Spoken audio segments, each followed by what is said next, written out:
자, 이제 통합교육 들어가도록 하겠습니다. 수업 사례는 6번 수업입니다.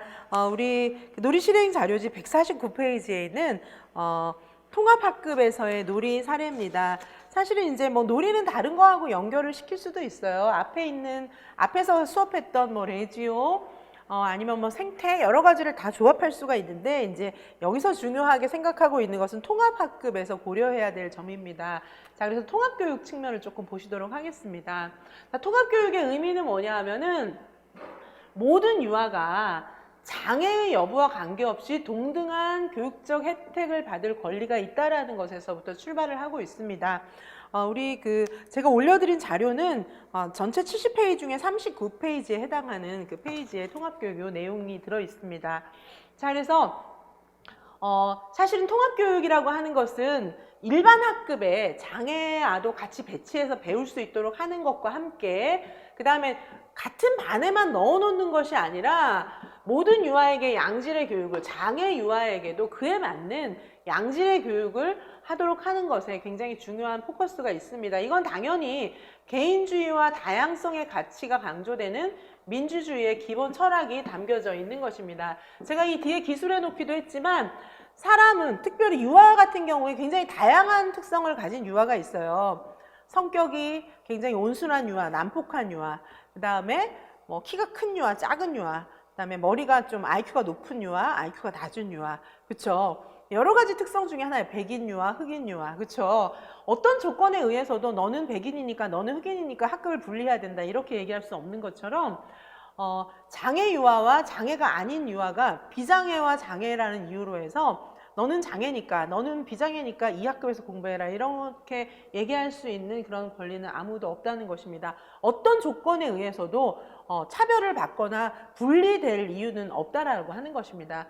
자, 그런데 선생님들 입장에서 장애 유아를 잘 컨트롤해 나가면서 그 장애 유아에게 이제 좋은 교육을 하는 것은 쉽지는 않습니다. 굉장히 많이 부담이 되고 선생님들을 당황시키는 그런 사건들도 생길 수는 있지만 그런 부분들은 모두 다 선생님들께서 감당하셔야 될 부분들이고 이제 그런 유아를 위해서 어떻게 하면 더 좋은 교육을 할 수 있을까를 선생님 개인과 또 그 기관 그리고 이제 시도교육청 수준, 국가 수준에서 다 같이 논의해봐야 될 문제입니다. 자, 그래서 통합교육이라고 하는 것은 법에 충분히 다 이제 지금 규정하고 있어요. 헌법, 초중등교육법, 영유아교육법, 장애인들에 대한 특수교육법, 뭐 미국 장애인 교육법 이런 데서 굉장히 중요한 그런 규정들이 있어요. 차별하면 안 된다라고 하는 것입니다.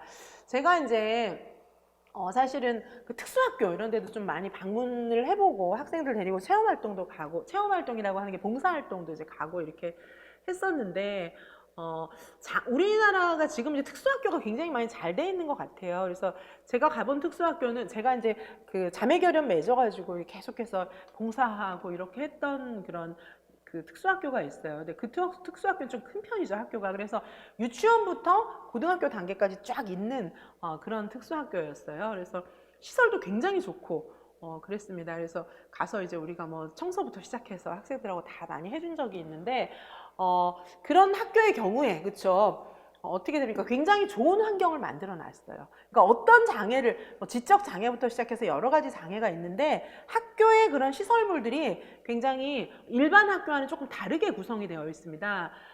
우리나라도 이제 그런 장애인 학교, 특수학교들이 잘 구성이 되어 있지만 이제 교육적인 선진국인 미국, 제가 알고 있는 미네소타 대학에서 이제 공부하시는 선생님이 계시는데 그 선생님이 미네소타 대학에서 공부를 하실 때 겨울방학 때 학교를 다 뜯어고치더라는 거예요. 완전 다 뜯어고쳐서 도대체 뭐 때문에 이러나 했더니 이제 장애우가 한 명 입학을 하는 겁니다. 그래서 그 친구한테 불편이 없게끔 전부 계단으로는 돼 있으면 걔는 못 올라가는 거잖아요. 그래서 거기도 이제 계단이 아닌 상태, 휠체어 가지고도 올라갈 수 있게 모든 시설을 다 뜯어고치는 걸 보고 놀랐다. 뭐 이렇게 얘기를 하고 있는데 그런 거를 보장하라는 겁니다. 여기서는. 그죠? 이 법에서는 그죠?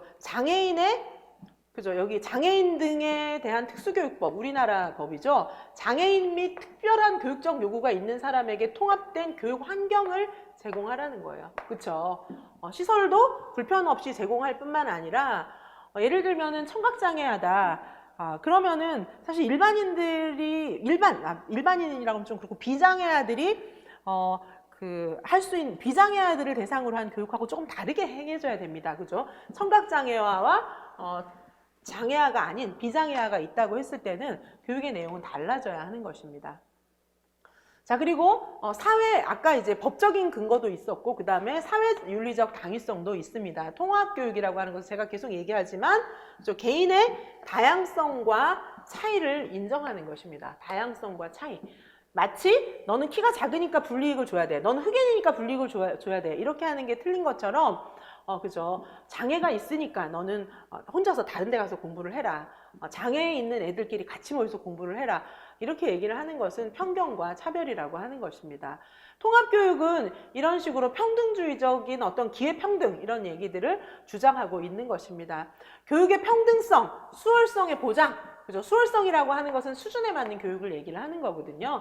그래서 이런 측면에서 사회적인 윤리적인 당위성의 측면에서 당연히 통합교육이 실시되어야 하고, 특별히 이런 통합교육은 유치원 교육에서부터 통합교육이 이루어져야 나중에도 이제 가능하다 이렇게 보실 수가 있습니다.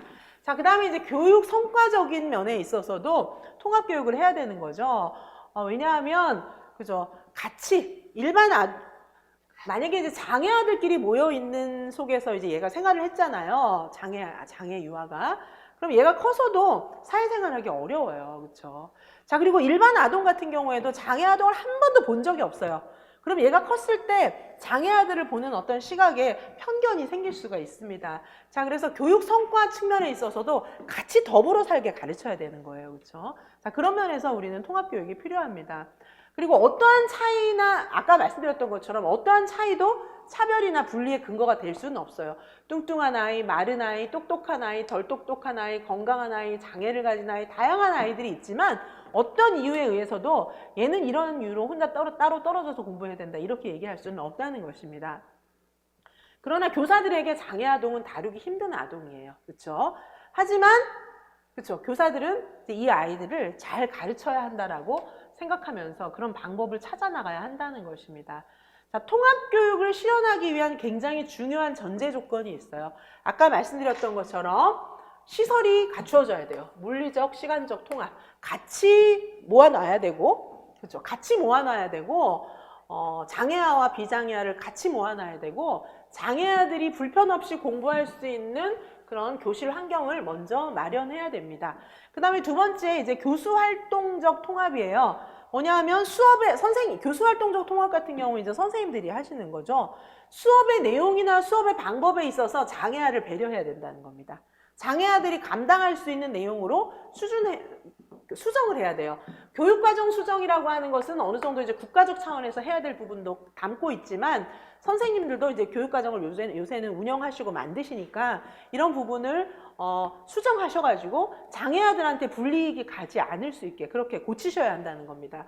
그 다음에 교수적 수정이라고 하는 것은 수업 방법에 있어서도 예를 들면 뭐 수업 매체라든가 평가 방법이라든지 여러 가지를 활용해야 되는데 그럴 때 그 장애아들이 불이익을 받지 않고 소외감을 느끼지 않고 잘 같이 융합해서 할 수 있도록 만드셔야 됩니다.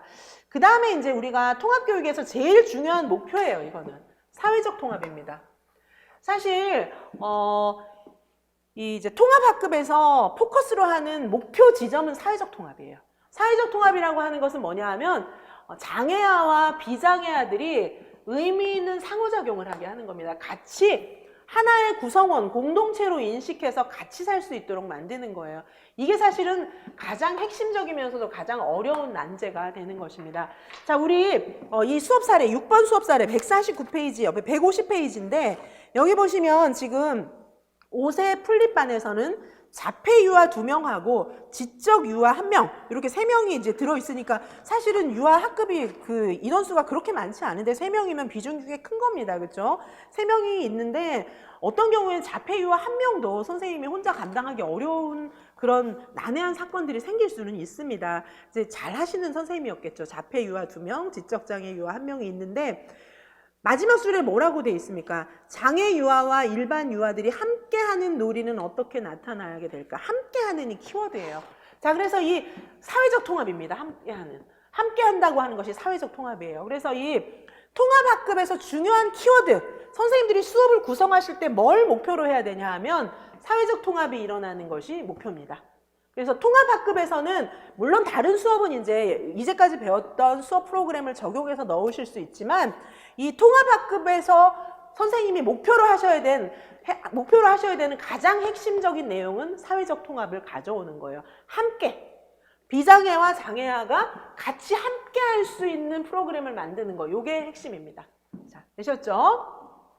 자, 통합교육의 목적과 목표 이런 것들을 이제 다 제가 써놨는데 뭐 이제 그런 얘기예요. 다 이제까지 했던 얘기들의 이제 반복이지만 좀 보시고요. 목적과 목표는 결국은 그죠, 동등한 구성원으로서 인정되고 상호작용이 발생하는 사회적 통합. 이게 굉장히 중요한 목표입니다. 그렇죠? 사회적 통합.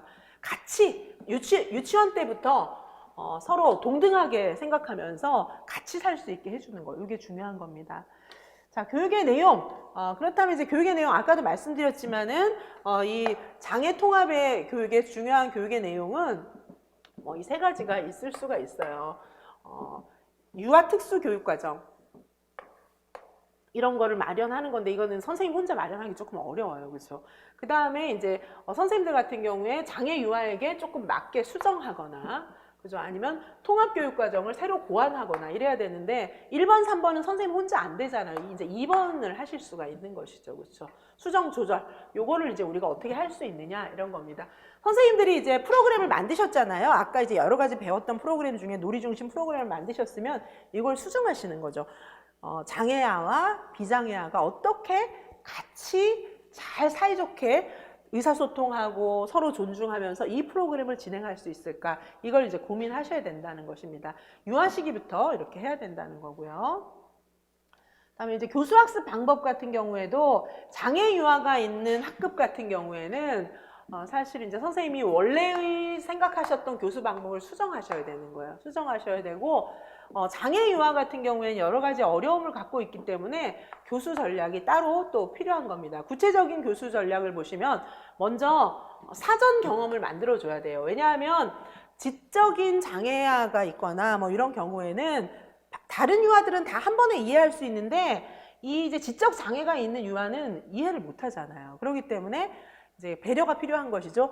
수업할 내용들을 미리 경험을 시켜주는 겁니다. 미리 좀 자세하게 알려줘서 활동 내용에 대한 이해를 도모하는 그런 수업 배치를 사전에 어떤 경험을 일부러 활동 전에 넣을 필요가 있는 것입니다. 그 다음에 이제 시각적 단서 이런 것들을 많이 줘야 돼요. 그렇죠? 시각적 단서. 그냥 말로만 해도 되는 그런 활동이지만 그림, 사진, 색깔, 그래픽 이런 것처럼 좀 시각적인 단서 조금 쉽게 풀어주는 거죠. 시각적으로. 이런 활동이 필요하고 그 다음에 활동을 조금 단순화시켜야 됩니다. 수행의 단계의 수를 줄이거나 복잡한 과제를 단순화하거나 이렇게 좀 활동을 쉽게 줄여줄 필요가 있습니다. 그렇죠? 자, 그래서 이 줄여주는 그런 방법 같은 경우에 그렇죠. 여러 가지 방법이 있을 수도 있고 좀 생각을 선생님들이 해보실 필요가 있는 거죠. 그 다음에 이제 모델링, 그렇죠. 모델이 돼서 보여주는 이런 것도 필요합니다. 그리고 협력하기, 함께하는 놀이 이런 것들을 고안해서 함께 협력할 수 있는 놀이라든가 프로그램을 배치해 넣을 필요가 있습니다. 그리고 이제 계속해서 얘기하지만 단순한 물리적 배치가 통합교육이 아니에요. 같이 모아놓기만 하면 되는 거다. 이게 아닙니다. 사회적 상호작용. 그죠? 사회적 통합, 사회적 상호작용이 키워드입니다. 그래서 사회적 상호작용을 촉진할 수 있는 그런 프로그램이 반드시 들어가야 한다라고 하는 것입니다. 우리 이 프로그램에 보시면은 놀이 실행 자료 151페이지에 보시면은 놀이 흐름을 쭉 그려놨죠, 그렇죠? 자, 보시면 이제 함께 놀이하고 정리하기, 그렇죠? 처음에 이제 다양한 봄나물 관심을 갖고 시작을 했어요. 봄나물을 탐색을 막 하러 가는데 장애 유아를 어떻게 지원해야 할까, 그렇죠? 선생님이 이제 고민하시는 거죠. 그 다음에 함께 봄나물 식당 놀이하기. 그리고 이제 놀이를 하다 보니까 갈등이 생겨요. 장애 유아와 일반 유아의 갈등은 어떻게 해결하나. 그렇죠? 그리고 이제 함께 놀이하기 위해서 어떻게 함께 하게 하지? 이런 고민들이 놀이마다 다 들어 있습니다. 자, 보시면 이제 다음에 153페이지에 가보시면 봄나물 탐색하는데 그죠? 여기 자폐 유아가 거부하는 장면이 나와요. 선생님이 국자 줄까 해볼래? 그랬더니 자폐 유아가 나는 안 할 거야. 나물 만지는 걸 거부합니다. 자, 이랬을 때 선생님이 관찰하시고 이렇게 하시면서 얘를 어떻게 같이 하게 하지? 이렇게 이제 고민을 할 수가 있다는 거죠. 다음 페이지에 보시면 함께 봄나물 식당 놀이하기 있는데 여기서도 이제 그 장애 유아를 같이 좀 포함시키려고 많이 노력을 하고 있습니다. 자, 여기 위에 그림 사진 그 위에 보시면은 자폐 유아도 새로운 재료인 물감에 관심을 가지고 있지만 그렇죠, 만지지는 않아요. 하지만 관심을 갖고 오긴 왔어요. 그렇죠? 자폐 장애 특성상에 친구가 얘기할 때 이제 반응을 안 하는 거예요. 얘는 그렇죠. 자, 그래서 상호작용을 좀 할 수 있게 선생님께서 그래도 이제 그 자폐 유아를 끌어들이는 것까지는 이제 성공을 하신 거죠. 자, 다음 페이지에 보시면 함께 놀이하고 정리하는데 또 그죠. 지적 장애에 있는 유아가 나는 그거 안 할 거야 막 이렇게 얘기를 하니까 옆에 있는 유아가 그래 알았어 너는 그거 해 이러고 나는 이거 할게 같이 일단 놀게 되는 겁니다. 그렇죠? 자, 다음 페이지에 보시면 156페이지에는 놀이하면서 생기는 또 갈등이 있습니다. 그죠? 놀이하면서 이제 물 쏟고 막 이러면서 자유롭게 막 놀다 보니까 그 놀이를 싫어하는 내 양말 다 젖었잖아 이러면서 화를 내는 애가 있는가 하면 그 다음에 이제 자폐나 이런 유아는 물감에 대해서 거부하면서 난 안 할 거야 하면서 뭐 소리 지르고 이런 사건이 또 발생을 하는 거예요. 불가피하게 이런 일이 생깁니다. 이런 일이 생기지만 이제 또 뭐 이 상태 그대로 또 같이 유지해 가면서 또다시 이제 해결을 해 나가야 되는 거죠. 이런 사건은 이제 갈등이 생길 수밖에 없는 거죠. 이런 학급에서는. 그렇죠? 자, 그 다음에 이제 보시면은 다음 페이지로 157페이지로 가보시면 테라스에서 이제 봄나물 놀이하기로 이제 뭐냐 하면 여기서 지적 장애가 있는 유아가 테라스에 나가고 바깥에 나가는 거를 좋아한다는 거예요. 그래서 이 공간에 나가서 테라스 확장하는 이런 것들을 또 이제 이거는 장애 유아도 좋아하고 비장애 유아도 같이 좋아하기 때문에 테라스로 놀이 공간을 확장한 겁니다. 자, 그 다음에 그 옆에 페이지 158페이지로 가보시면 이제 그래도 나름대로 어느 정도 같이 이제 놀이를 좀 하고 있어요. 그렇죠? 중간중간에 갈등은 있었지만 어쨌든 같이 함께하는 놀이를 해보려는 시도가 있었고 이제 그런 놀이가 만들어져 간 것입니다. 159페이지와 160페이지에 보시면 159페이지는 주간교육계획 안에 사례가 나와 있고 역시 아까 말씀드렸던 것처럼 수정한 것이 나와 있죠. 이렇게 쭉쭉 그죠? 안 한 걸로 이렇게 개구리 연못 만들기, 꽃가게 놀이 이런 건 줄 그어놨고 식물 뿌리 관찰은 그죠? 이것이 이제 나중에 바깥놀이로 연결이 되어 있는 사례가 있습니다. 그 다음에 160페이지에 보시면 선생님이 누리과정에 대해서 이제 수업하면서 관찰을 한 거예요. 관찰해서 이제 그 장애아들하고 같이 이제 수업한 내용들을 선생님이 놀이하면서 관찰한 거를 간략하게 쓰시고 요거를 누리과정 운영 평가에 반영한 걸로. 그러니까 유아를 평가하고 기간 평가에 쓰고 막 이렇게 한 것이 중요한 게 아니라 뭔가 관찰을 하고 이런 내용들을 기술을 했다면 그것을 누리과정 운영 평가에 반영해 넣는 것 그것이 중요하다 이렇게 보실 수가 있습니다. 그래서 이렇게 지금 기술이 되어 있어요. 그렇죠? 자, 이렇게 지금 우리 책에 나와 있는 이 장애 수업 같은 경우에도 보시면 자, 물리적 환경 배치도 중요하긴 중요해요. 그렇죠? 물리적 환경 배치, 다치지 않게끔 실내 바닥을 미끄럽지 않게 해야 되고 통풍과 환기가 잘 되게 해야 되고 실내를 그 장애 특성에 맞게 고치는 것도 굉장히 중요합니다. 그 다음에 제가 사례로 사회적 통합을 위한 놀이활동 사례를 한 2가지 정도 이건 다른 책에서 이제 그대로 제가 갖고 온 거예요. 그렇죠? 그래서 이거를 제가 실어놨습니다. 그래서 이제 그 활동을 하면서 놀이 중심 교육 과정을 운영하면서 이런 어떤 프로그램 같은 거를 넣는 방법이 있을 수가 있어요. 사례로. 그렇죠? 사회적 통합이 중요하기 때문에 사회적 통합을 할 수 있는 놀이를 제가 실어놨습니다. 일단 이름 배구예요. 이게 뭐냐 하면 둥글게 서서 여기 이렇게 서가지고 그렇죠? 둥글게 서가지고 아동들이 자신의 이름을 부르면서 공을 던지는 놀이예요. 그럼 서로 친해지잖아. 이름 부르면서 공 딱 던져주고 이렇게 하는 거죠. 자, 이렇게 서로. 그렇죠. 이제 좀 쉬운 놀이, 쉬우면서도 재미있어야 되겠죠. 그렇죠.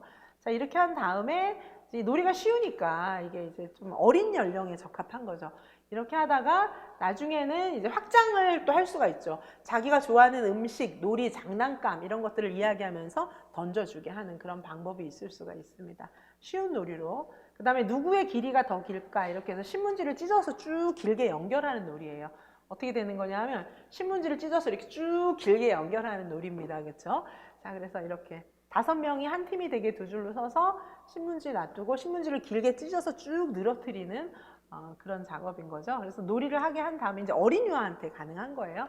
자, 그 다음에 이거를 이제 확장할 때는 찢은 신문지를 잘게 또 찢어서 종이죽을 만들어 갖고 조형놀이에 활용할 수도 있습니다. 탈도 만들 수 있고 여러 가지 할 수가 있겠죠. 자, 이렇게 해서 이제 통합교육 조금 살펴보았고요. 통합교육 사례까지 봤고, 자, 그 다음에 이제 5차식 교사의 놀이 지원 이해 및 실행의 기초, 이걸 보도록 하겠습니다. 자, 이제 자, 5차시부터는 이제 우리 뭐냐 하면은 이제 놀이 중심 교육 과정에 대해서 제가 이제 처음에 예고 드렸던 대로 놀이 지원 매뉴얼 만드는 거예요. 매뉴얼 1 공부하시겠습니다. 자, 매뉴얼 1을 만들기 전에 일단 지금 이제 우리가 놀이의 모형들을 많이 보셨잖아요. 놀이 프로그램의 모형들을 많이 보셨는데 그러한 모형들을 활용해서 이제 그죠? 놀이를 우리가 짤 수 있어야 되잖아요. 근데 지금 놀이의 일단 모형을 먼저 공부를 했는데 그 모형들을 근거로 해서 순서적으로 어떻게 놀이 중심 교육 과정을 짤 것인가 그걸 이제 보시는 겁니다. 자, 보시면 놀이 중심 교육 과정의 운영 보실게요. 놀이 아까 이제 계속 얘기한 것이긴 하지만 한 번 더 확인을 하겠습니다. 개정 누리 과정 같은 경우에 국가 수준의 그렇죠 여기 국가 수준의 두 번째 국가 수준의 교육 과정을 바탕으로 해서 연간, 월간, 주간 이런 것들을 이제 계획하는 거는 맞아요. 선생님들이 이런 것도 아예 안 하나 이렇게 생각하는데 계획하는 거는 맞습니다. 계획하는 건 맞고 지속적인 관찰, 성찰 이런 것들을 통해서 바꾸는 거예요. 아까 이렇게 쭉쭉 즐거워 놓은 것이 보셨잖아요. 조정을 하는 좀 융통성 있는 계획을 세우는 겁니다. 물론 기존의 교육과정이나 교사의 역할이 다 잘못됐다고 부정하는 것은 아니라는 겁니다. 좀 뭔가 이제 새로운 방향을 찾아야겠다 이렇게 보는 거예요. 그래서 중요한 것은 뭐냐 하면 그 활동을 그죠? 좀 다양하게 제공해야 되는 겁니다. 그래서 집단 활동도 하고 바깥놀이도 하고 실내 놀이도 하고 이렇게 하면서 다양하게 해야 되겠다 이렇게 보고 있습니다.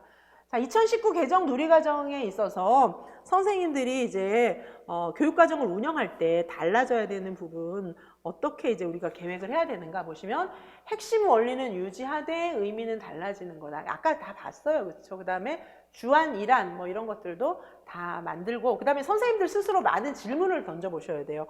무엇을 가르쳐야 하나, 왜 가르쳐야 되나 이런 부분들을 생각해 봐야 된다. 이렇게 보실 수 있고 자 그러면 운영 절차에 이제 바로 들어가서 보시면 우선 선생님들이 연간계획, 월간계획, 주간계획 이런 것들을 만드셔야 되는데 잠깐만 제가 써온 게 여기 있나 봐요. 자, 그렇죠. 연간계획, 월간계획 이런 여러 가지들을 이제 만드셔야 합니다. 만드셔야 하는데 자, 여기서 이제 중요한 것은 뭐냐면 우리가 이제 연간계획을 세우잖아요. 연간계획을 세우는데 지금 연간계획이고 뭐고 간에 계획 세울 때 지금 굉장히 많이 달라진 게 뭐냐 하면 교사용 지침서가 없어요. 그렇죠? 지침서가 없습니다. 예전에는 이거 고민할 필요가 없어요. 그냥 지침서대로 하면 되니까. 그죠? 지침서가 없기 때문에 선생님들이 만드셔야 돼요. 그게 어떻게 보면 가장 많이 달라진 거죠. 지침서가 없습니다. 선생님들이 그냥 만드시는 건데 중요한 건 뭐냐 하면 주제나 소주제를 미리 정하는 게 아니에요. 그죠? 미리 막 디테일하게 뭘 하고 막 자세히 정하는 그런 게 아니라는 겁니다. 아까 우리 이제 놀이 실행 자료집에서 보셨던 것처럼 큰 틀만 정하는 거예요.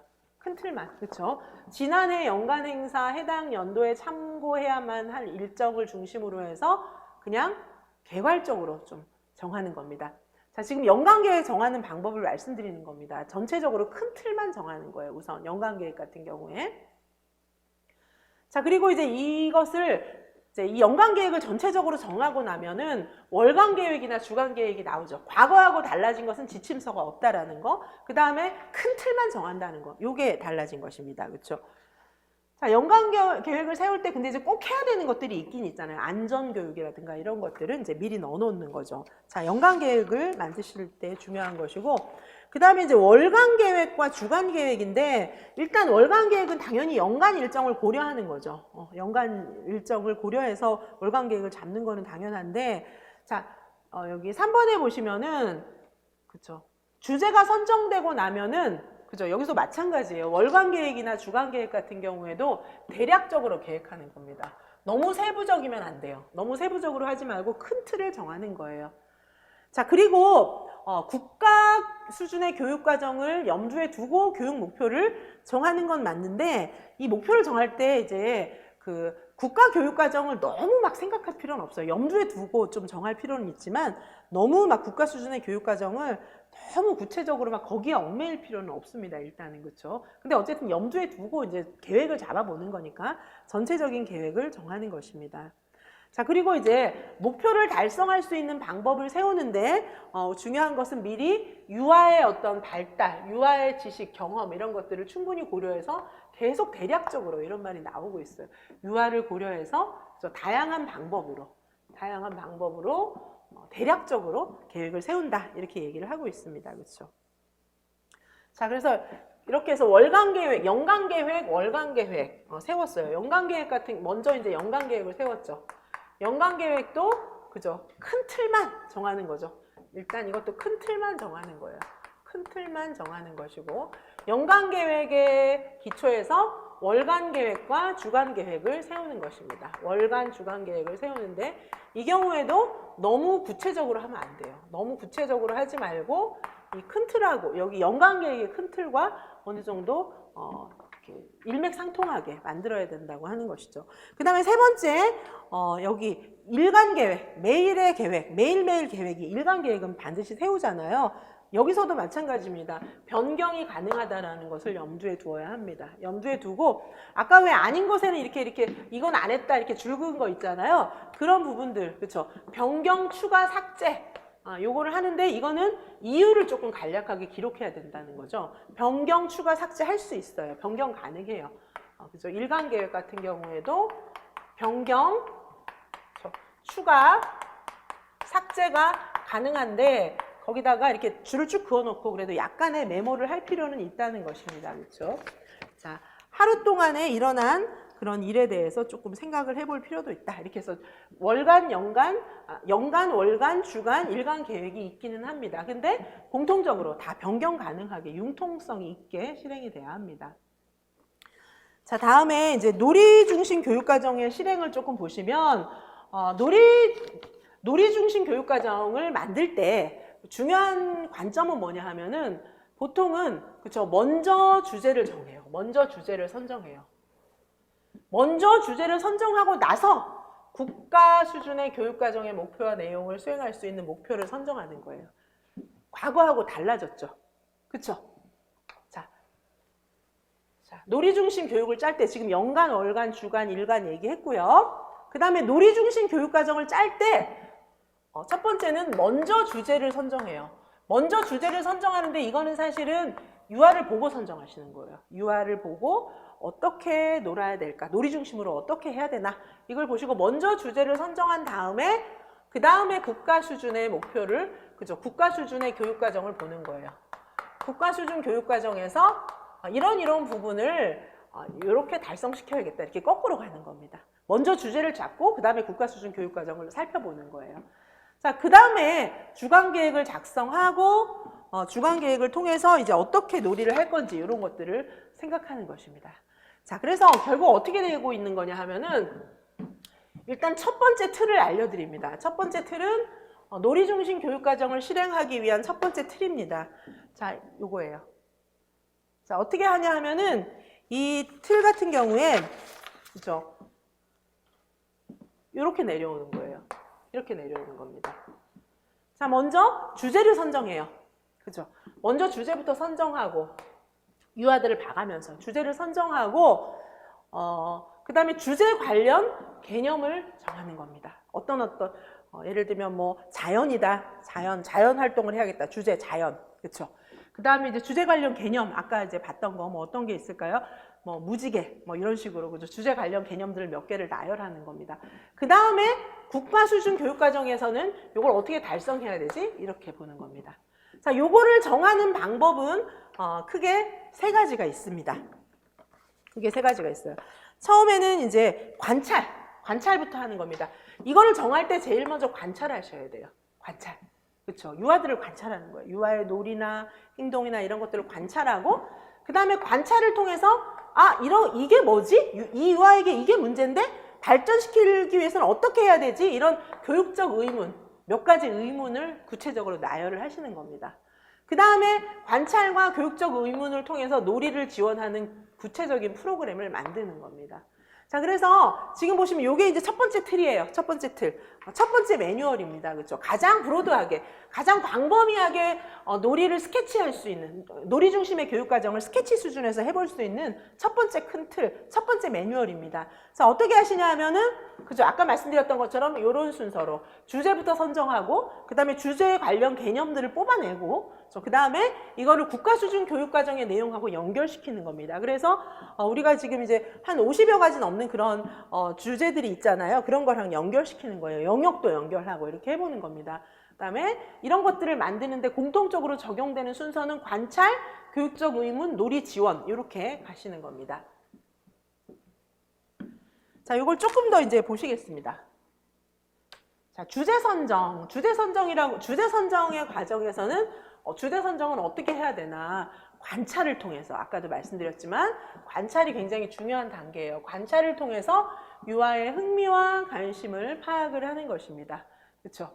주제를 선정했다고 할지라도 유아가 다른 흥미를 보인다면 이제 그 다른 흥미 주제로 이렇게 넘겨갈 수도 있어요. 주제를 선정하고 그다음에 주제 관련 개념을 또 이제 추출을 해야 되겠죠. 큰 틀을 정하고 주제 관련, 만약에 이제 자연이다. 주제가 자연이다. 얘네들이 자연에 관심이 많다. 이러면 자연이 뭐 비도 있고, 흙도 있고, 뭐 여러 가지가 있잖아요. 나무도 있고, 뭐 여러 가지가 있을 수가 있잖아요. 그래서 큰 주제를 정했다면 주제 관련 개념들을 이렇게 정하는 것입니다. 그렇죠? 교사는 주제에 관한 많은 정보를 알고 있어야 되고, 여기서 굉장히 중요한 게 동료 교사들 간의 학습 공동체를 활용하는 게 이제 필요한 거죠. 이런 주제들을, 그죠? 학급 통합도 하고, 뭐 연령 통합도 하고 이렇게 되기 때문에 학습 공동체를 활용하는 것이 굉장히 중요합니다. 그렇죠? 그 다음에 이제 교육 목표에 있어서 교육 목표를 세울 때도 당연히 국가 수준의 목표를 염두에 두고는 있어야 합니다. 이제 아까 주제를 만들 때 국가 수준의 교육 과정을 이제 마지막에 전개시키는 거잖아요. 그래서 보시면 이제 국가 수준의 교육 과정에 어떤 목표를 숙지하고 있어야 합니다. 그렇죠? 그리고 이제 사실은 다 다룰 필요는 없어요. 국가 수준에서 얘기하고 있는 모든 문제를 다 다뤄가지고 막 유아들 엄청 공부를 많이 시켜야겠다 이렇게 생각할 필요는 없다는 겁니다. 그리고 당연히 목표도 포괄적인 목표로 계획하는 것이 좋다 이렇게 볼 수가 있고, 자, 그럼 아까 봤던 내용하고 거의 같은 거예요. 아까 이제 우리가 큰 틀을 짤 때 이렇게 해야 된다고 말씀드렸잖아요. 그럼 이제 이걸 조금 더 구체화해서 보면 이렇게, 그죠? 교육 과정을 만들 때 어떻게 해야 됩니까? 선생님들이 이제 이런 자연을 중심으로 해서 비흙, 나무 요걸 중심으로 놀이를 구성을 해야 되겠다 생각을 한다면 먼저 유아를 관찰하셔야 돼요. 그렇죠? 관찰할 때 유아의 흥미와 관심, 발달 수준 이런 것들을 파악해가면서 관찰해야 됩니다. 근데 관찰 어떡하지? 나중에 좀 보실 겁니다. 좀 이따 보시겠지만 관찰하는 방법은 많죠. 뭐 부모님하고 상담한 거 이런 내용도 적으시고, 유아가 놀 때 어떻게 놀아야 되는지 그냥 간단하게 포스트잇 같은 데서 써서 이렇게 노트에다 쭉 붙일 수도 있고 여러 가지 방법이 있습니다. 관찰. 자, 이 관찰한 거를 쭉 모아서 선생님이 반성적으로 내용을 한번 다시 탐독해 보시면 교육적 의문이 생기기 마련입니다. 그죠? 교육적 의문 같은 경우에 보시면 발현된 놀이의 현상을 분석하는 거예요. 유아들이 뭘 하고 놀았는데 이게 얘네들이 왜 이렇게 하고 노는 거지? 그죠? 이런 것들을 기록해 놨다가 좀 분석을 해 보시는 겁니다. 수업 계획을 하기 위해서. 발현된 놀이의 경험을 분석하고 놀이의 경험과 놀이 경험의 교육적 가치 이런 것들을 한번 스스로 규명해 보시는 겁니다. 자, 그럼 이제 분석이 됐잖아요. 처음에 관찰했고 관찰한 걸 토대로 선생님들이 굉장히 반성적으로 사고하셨잖아요. 그러고 나면 이제 놀이 지원을 할 수가 있어요. 놀이 지원 안에는 크게 환경 구성과 상호작용으로 나눌 수가 있습니다. 그렇죠? 환경 구성, 놀이를 위한 환경을 구성해주고 실외 놀이를 할 건지 실내 놀이를 할 건지, 실외나 실내 놀이의 경우에도 교구는 어떻게 배치할 건지, 어디서 어떻게 놀게 할 건지 이런 부분들을 구성을 해보셔야 됩니다. 이 과정은 이렇게 선형적인 과정이 아니에요. 1단계에서 2단계, 2단계에서 3단계 이렇게 되는 게 아니라 상호 왔다 갔다 할 수 있는 그런 과정입니다. 피드백이 중요해요. 그렇게 해서 마무리할 수 있어요. 일단 굉장히 이제 다른 틀도 제가 드리겠지만 기본적으로 우리가 지금 이제 놀이 프로그램을 몇 가지를 공부를 했잖아요. 놀이 프로그램 6가지 공부했거든요. 그 6가지 프로그램 중에서 하나를 선택하셔서 일단 이렇게만 해도 놀이 프로그램을 만들 수는 있어요. 일단 관찰하고 교육적 의문, 그 다음에 교육 지원, 마무리, 이것만 생각하시면서 놀이를 쭉 써보셔도 그냥 전체적인 틀은 나올 수는 있습니다. 자, 요 틀에 입각해가지고 이제 보시면 여기 그죠, 놀이 지원 마무리 여기까지 나와 있어요. 좀 읽어보시고요. 그 다음에 이제 평가도 당연히 해봐야 되고요. 자, 매뉴얼 1단계 요거 예시를 좀 보시겠습니다. 요게 이제 아까 조금 전에 봤던 그 틀 가지고 만든 거예요. 자, 요 틀 갖고 만든 겁니다. 요 틀. 이 틀. 관찰, 교육적 의문, 놀이 지원, 마무리 요 틀 가지고 지금 그쵸 한번 구성을 해본 거예요. 교육과정. 우선 놀이 중심 교육과정 만든 겁니다. 좀 미흡하긴 해요. 이건 왜냐하면 이제 그냥 이 틀 갖고 만든 거거든요. 이 틀 가지고 만든 거지만 그래도 그쵸 초보 교사 입장에서 해볼 수 있는 그런 틀입니다. 그쵸 좀 보시겠습니다. 4세의 반이에요. 우리 동네와 환경 4세 클래스입니다.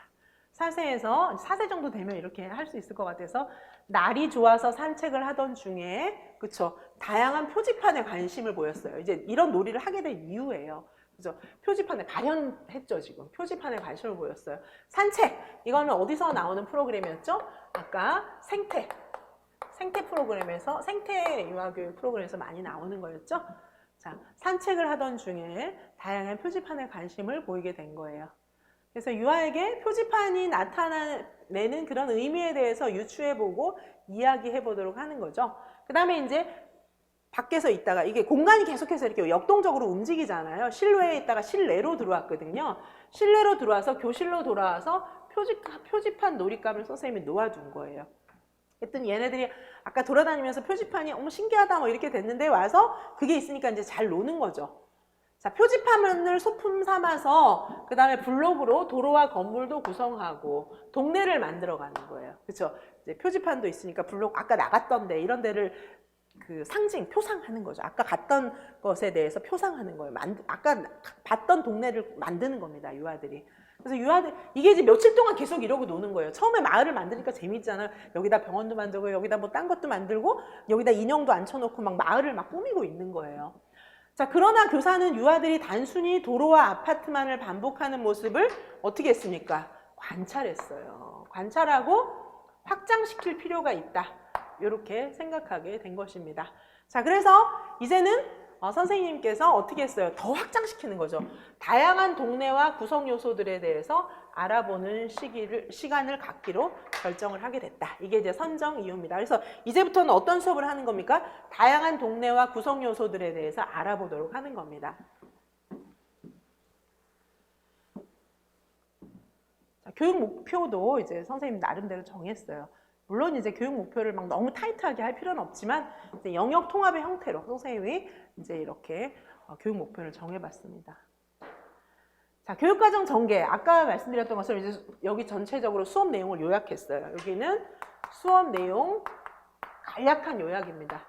수업 요약이 여기 간략하게 들어가고 이건 정말 이제 초보적인 형태의 놀이 중심 교육과정을 소개를 드리는 거예요. 자, 아까 그 형태 그대로 관찰, 그 다음에 교육적 의문, 그렇죠? 이렇게 돼 있죠. 관찰, 교육적 의문, 그 다음에 보시면 지원, 이렇게 그냥 이렇게 3단계로 되어 있는 거예요. 그렇죠? 이 형태로 선생님이 놀이를 만드실 수가 있습니다. 관찰, 교육적 의문, 지원. 자, 보시면 관찰했어요. 아까 선생님도 가봤잖아요. 애들 데리고 밖에 나가봤잖아요. 그래서 표지판과 블록을 이용해서 동네를 구성하는 놀이를 하고 있어요. 근데 얘네들이 계속해서 도로 아파트 만들기 쉽잖아요. 종이 블록 이용해서 그죠? 계속 탑 쌓고 이게 아파트야. 도로도 이렇게 표현하고 도로 아파트 이것만 하고 있는 거예요. 그러니까 너무 단조롭잖아요. 그래서 선생님이 이제 동네를 좀 만들 수 있게끔 뭔가 이제 동네를 만들어봐 이렇게 한 건 아니고 동네 모양이 나와 있는 뭐 책도 갖다 놓을 수도 있고 그 다음에 이제 멋있는 그런 동네를 다른 유치원에서 만든 뭐 사진 같은 것도 있을 수 있고 막 그렇잖아요. 그래서 이제 그렇게 떠올리도록 도움을 줬지만 유아들은 몇 가지 병원, 우체국, 마트 뭐 이런 것만 계속 얘기하고 아직은 잘 못하는 거예요. 그렇죠? 자, 그래서 선생님이 관찰해서 요거를 좀 재미있게 놀기는 노는데 조금 더 어떻게 확장을 시켜줄까 이렇게 선생님이 의문을 품게 된 거예요. 동네에 대한 지식이 너무 부족해서 유아들이 잘 모르는데 동네에는 시청, 체육관, 소방서, 교회, 학교 뭐 이런 여러 가지가 있는 거예요. 얘네들이 알고 있는 병원, 우체국, 마트만 있는 게 아니라 더 많은 기관들이 있다는 거를 알려줘야겠다. 이렇게 이제 선생님이 생각을 했던 거죠. 그렇죠? 그 다음에 유아가 가장 밀접한 유아가 사는데 이제 가장 관련이 있는 공간 여기부터 좀 조사하고 실외 자유놀이 시간에 유아들과 함께 여기 돌아다니면서 그죠? 병원, 우체국, 마트만 있는 게 아니라 이렇게 다양한 곳이 우리 동네에 있다는 것을 같이 한번 얘기해 봐야겠다. 이렇게 교육적 의무를 품게 된 겁니다. 선생님이. 그렇죠? 자, 그 다음에 이제 지원을 어떻게 해요? 환경과 방법을 통해서 지원해요. 환경 어떻게? 그죠? 환경을 어떻게? 관련 그림책을 유아들이 노는 공간에 선생님이 갖다 놓은 거예요. 다른 방에 있던 걸 다 찾아가지고 거기 갖다 놓은 겁니다. 자, 그 다음에 내가 사는 동네에 있는 것 소개하기에 사용된 자료, 여러 가지 자료 같은 거를 형아들이 만든 뭐 탑 사진이라든가 이런 것들을 다 갖다 놓거나 아니면은 뭐 마침 7세반에서 여기가 만약 4세반이잖아요. 마침 7세반에서 4세반이니까 6세죠. 그러니까 한 살 많은 형아 7세반에서 만들었던 그런 어떤 자료, 뭐 구성물, 멋진 구성물이 만들어진 게 있다면 그것도 갖다 놓고 이건 7세반에서 만든 건데 멋있지 않니? 막 이러면서 갖다 놓고 이렇게 할 수가 있는 거예요. 그렇죠? 자, 환경을 이렇게 구성해주면 환경 속에서 유아들이 이제 보게 되는 거죠. 그렇죠? 자, 그 다음에 방법으로 이야기 나누기. 병원 주변에는 뭐가 있을까? 우리 동네 병원이 있었어. 이렇게 되는 거죠. 이야기 나누기. 내가 사는 동네에 대해서 아는 것 소개해보기. 이렇게 하는 겁니다. 자, 그 다음에 실내에서 자유놀이를 할 때 유아가 살고 있는 동네에 관한 것, 기관 주변에서 찾아본 것을 회상하여 놀이하도록 해주는 거예요. 그렇죠? 자, 그래서 이제 이렇게 이제 수업을 구상했어요. 구상한 다음에 이제 다음 놀이로 넘어가는 거예요. 다음 놀이로 어떻게 넘어갑니까? 블록으로 동네 표상하기. 이제 이렇게 이제 지금 동네 만든다 그랬잖아요. 그래서 동네 표상하기로 이제 넘어가는 겁니다. 확장. 관찰 교육적 의문 지원해서 놀이가 이게 이제 놀이 하나가 진행이 된 거죠. 놀이 1이 진행이 된 거예요. 확장 어떻게? 놀이 2로 다시 진행시키는 겁니다. 놀이 2를 진행할 때도 관찰, 또 관찰, 교육적 의문, 또 지원 이렇게 가는 겁니다. 그렇죠? 이렇게 놀이 2로 넘어가요. 지금 이제 뭐라고 했습니까? 밖에 나가서 도로 표지판 이런 거 보고 동네에 대한 관심이 많아서 뭔가 블록으로 이렇게 동네를 표상을 했는데 아직은 뭐 그냥 다양하지 못한 거죠. 동네의 모습이. 자, 그래서 이제 어떻게 하는 겁니까? 블록으로 동네를 표상을 하는데 이제 아직 유아들이 어리니까 지금 현재 어떻게 하고 있냐면 획일적인 형태의 건물을 구성하고 있어요. 똑같은 블록을 차곡차곡 쌓아서 그냥 만드는 겁니다. 그렇죠? 자, 그래서 선생님이 어떻게 하기로 하는 겁니까? 공사 관련 놀잇감도 주고 쌓기놀이 공간을 더 넓히고 블록을 한 종류가 아니라 여러 종류만 써서 좀 뭔가 좀 다양한 표상을 할 수 있게 도와주는 거죠. 이야기 나누기 시간에 다양한 건물과 다리 사진도 보여주고 막 이야기를 하게 하는 거죠. 형님들이 만든 구성물 사진 이런 것들 보면서 놀이하게 만들어주는 것입니다. 자, 이제 다음 단계로 놀이 2로 이제 확장이 된 겁니다. 자, 관찰 시간에 보니까 유아들이 그냥 그죠 탑 쌓기만 하고 있는 거예요. 이게 아파트야, 이것도 아파트야, 이것도 아파트야 계속 똑같은 것만 쌓고 있는 거예요. 자, 이걸 보면서 선생님이 뭔가 낯선 블록을 좀 줘서 조금 더 이렇게 건물 뭐 이런 것들로 생각이 확장되게 해줄 수는 없을까 이렇게 이제 교육적 의문을 가져보신 거죠, 선생님이. 그 다음에 지원을 해줬어요. 환경과 방법을 통해서 지원을 또 해줍니다. 환경, 아까 말했던 것처럼 여러 가지 그림책, 블록 이런 것들을 주고 좋은 방법들을 통해서 선생님이 또 지원을 해주신 겁니다. 자, 이렇게 해서 수업이 이루어지고 그 다음에 이제 또 놀이 3으로 그죠? 이제 놀이 3으로 또 가는 겁니다.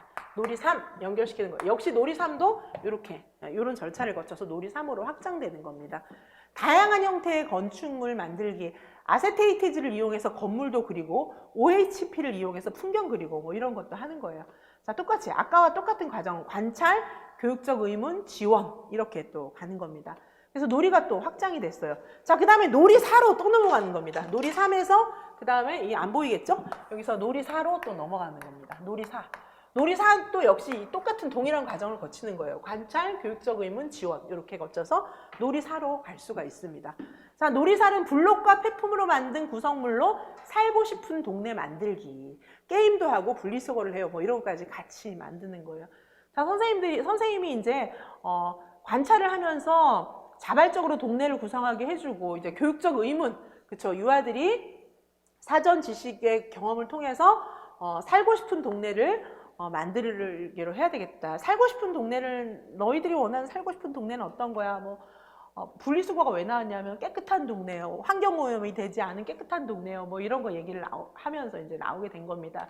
그래서 이 과정에서 뭐 동화도 들려주고 노래도 배우고 게임도 분리수거 게임도 하고 실내 자유놀이도 하고 뭐 이렇게 하면서 그죠? 놀이 4로 이어지는 겁니다. 관찰, 교육적 의문을 통해서 여기까지 확장됐어요. 그 다음에 이제 놀이 5로 또 확장하는 겁니다. 놀이 5도 역시 관찰, 교육적 의문, 지원 이렇게 놀이 5로 또 확장을 했어요. 놀이 5는 이제 어떻게 됐습니까? 얘네들이 지금 구성물을 멋있게 만들었거든요. 자, 그래서 이제 어떻게 하는 겁니까? 팀별로 전시회를 계획하는 겁니다. 전시회 간판 만들고 전시회 홍보하고 물이 깨끗한 마을, 얘네들이 이제 오염되지 않은 마을 분리수거하고 이렇게 해서 물이 깨끗한 마을이 좋다. 뭐 이렇게 이제 이런 얘기까지 나온 거죠, 유아들이. 그래서 유아들이 이제 어떻게 합니까? 처음에 그죠? 도로 표지판 본 것으로부터 시작해서 이렇게 놀이 4까지, 놀이 5까지 확장이 된 겁니다. 지금 놀이 5거든요, 그렇죠? 자, 그래서 이번에는 어떻게 하게 됩니까? 놀이 5에서는 전시회를 하게 되는 거예요. 왜냐하면 자신들이 만든 블록 갖고 마을을 멋있게 만들어놨는데 형들이 만든 거 이런 거 보면서 정말 멋있게 만들어놨는데 허물기 싫은 거죠. 안 되겠다. 이거를 보존해놨다가 친구들도 초대해서 뭐 어린 동생들도 초대하고 형들도 초대하고 부모님도 초대해가지고 전시회를 해야겠다. 프로젝트 수업이죠. 프로젝트 수업으로 연결을 시킨 겁니다. 자, 그래서 방법은 실내 자유놀이, 뭐 전시회 구성 이런 것들을 이제 한 겁니다. 그 다음에 이제 6, 그죠? 놀이 5, 놀이 6으로 확장된 거죠. 전시회를 하는 겁니다. 그렇죠? 실제로 전시회를 관찰, 교육적 의문, 지원 이렇게 가는 겁니다. 자, 그래서 평가를 해보는 거죠. 평가도 여러 가지 영역에서 전시회를 했어요. 멋지게. 전시회를 할 때 어떻게 했습니까? 유아들이 이제 각 영역에 서서 설명도 하고 이렇게 운영하는 과정에서 책임감을 가지고 전시회에서 역할도 정하고 뭐 이렇게 한 겁니다. 굉장히 멋지게 이제 바뀐 거죠. 자, 마무리로 교사의 저널이 있습니다. 교사 저널 보시면 자, 산책 때 우연히 발견한 표지판에서 결국은 이 표지판으로부터 놀이가 막 확장돼서 푸른 지구 마을까지 간 거예요. 푸른 지구 마을까지. 자, 그래서 처음에는 동네 이름, 뭐 기간 알아보는 거 여기서 그친 게 아니라, 그렇죠? 우리 동네를 좀 만들어 보고 어떤 동네가 진짜 좋은 동네인가, 물이 깨끗한 동네, 푸른 지구 마을 뭐 이렇게까지 이제 나간 겁니다. 그래서 만약에 교사가 주도적으로 활동했다면 이런 교육과정까지 갈 수 있었을까 이렇게 생각하면서 유아들이 이제 공통된 관심사를 갖고 발현시켜주는 교사의 역할이 얼마나 중요한지 깨달았다. 이렇게 된 사례를 제가 하나 제시를 했어요. 결국 이제 이 틀은 뭐냐 하면은 굉장히 단순한 틀이에요. 관찰, 교육적 의문, 지원. 여기서 나타나는 겁니다. 그래서 이거를 계속해서 놀이 1, 놀이 2, 놀이 3, 놀이 4 이런 식으로 확장시켜 나가는 과정을 설명드렸습니다. 자, 그래서 우리 잠시 쉬시고 이제 6차 시 부분을 공부하시도록 하시겠습니다. 잠시 쉬시겠습니다.